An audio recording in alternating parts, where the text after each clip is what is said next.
Un recuerdo cariñoso, como no podía ser de otra manera, a Conchi, que fue asesinada en febrero del 21, y a Erika, asesinada en Vitoria el mes pasado con 37 años.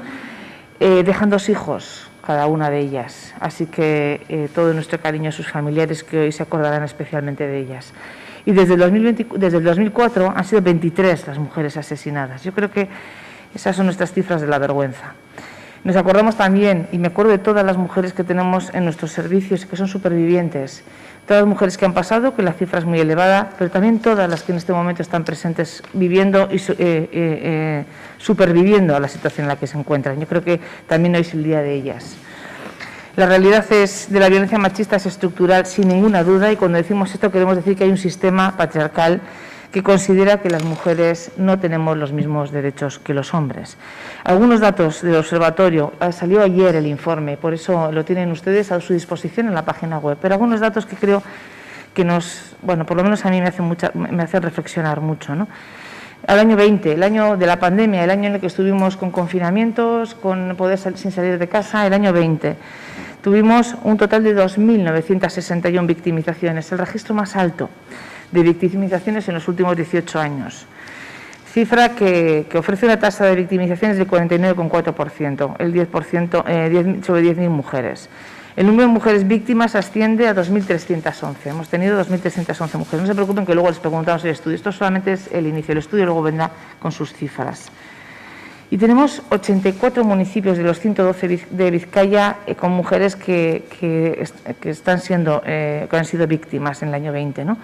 Por lo tanto, la lectura también es que territorialmente es todo el territorio de Vizcaya. No hay diferencias en unos sitios u en otros, en unos lugares u en otros. Es todo el territorio vizcaíno. Durante el año 2020 ingresaron en el servicio de urgencias de la Diputación 105 mujeres con 82 niños y niñas. 4 personas dependientes. Un total de 191 personas tuvieron que ser atendidas de manera urgente en Vizcaya. También la cifra más alta de cuántas hemos tenido en los últimos años. El servicio de atención psicológica ha atendido en el año 2020 a 1.481 mujeres y niñas, también uno de los registros más altos a lo largo de la historia. Reitero y repito, piensen que es el año del confinamiento y la pandemia y estábamos en máximos también. Este dato nos da la medida de la realidad y la complejidad de los casos atendidos. Cada vez son casos más complejos, cada vez hacen falta más recursos, más intervención. En ello estamos. Detrás de cada víctima y de cada superviviente hay un agresor y hay un hombre que agrede. Y la violencia machista es eso, es estructural y somos las mujeres por el hecho de ser mujeres. No podemos resignarnos a paliar los efectos de la violencia y a convivir con ella. No podemos hacer eso. No puede ser que hagamos todo el tiempo crecer todos los recursos porque hay que ir a las raíces previas. Tenemos que hacer que la violencia desaparezca de nuestra sociedad. Ninguna persona, sea cual sea su condición, tiene que vivir amedrentada, maltratada, humillada o con miedo porque la libertad la tiene cercenada. Ninguna violencia puede ser tolerada. Respecto a la situación del confinamiento, elementos que analizábamos, que veíamos en las entrevistas, soledad y angustia y el elemento de la presencia de menores. Para las víctimas, el confinamiento supuso un aumento del aislamiento y de la soledad que ya sufrían previamente, ¿no? Les ha originado mucha angustia.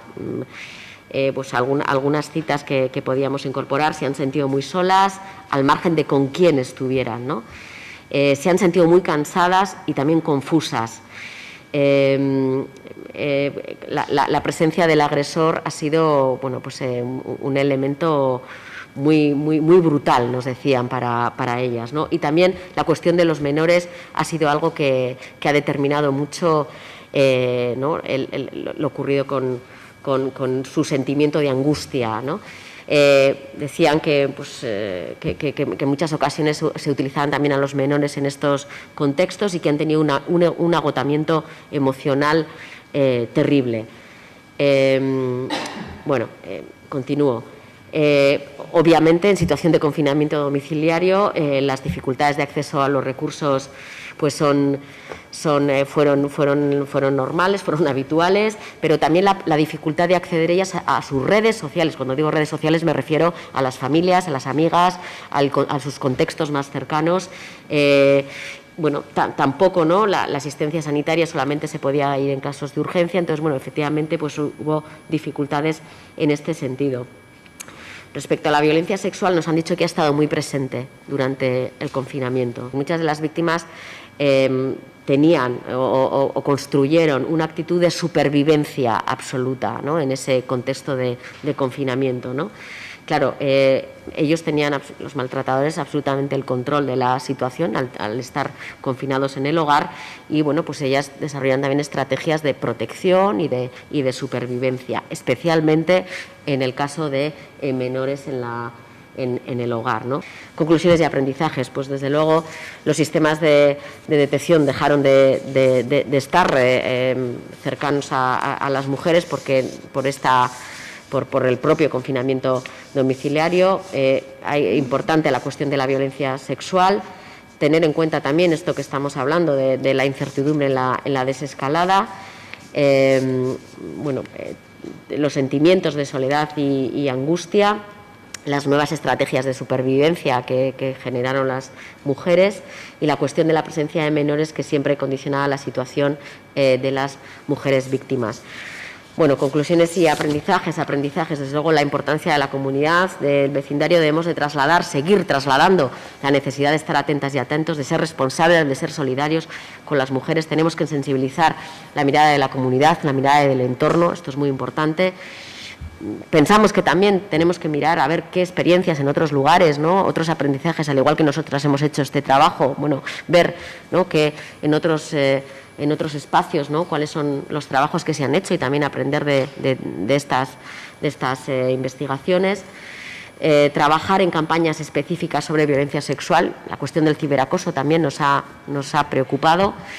Seguir, desde luego, trabajando en la coordinación interinstitucional y con las entidades. Los datos y la información vemos que son fundamentales. El Observatorio de Violencia Machista es una herramienta fundamental y pensamos seguir impulsándola tal y como venimos haciendo.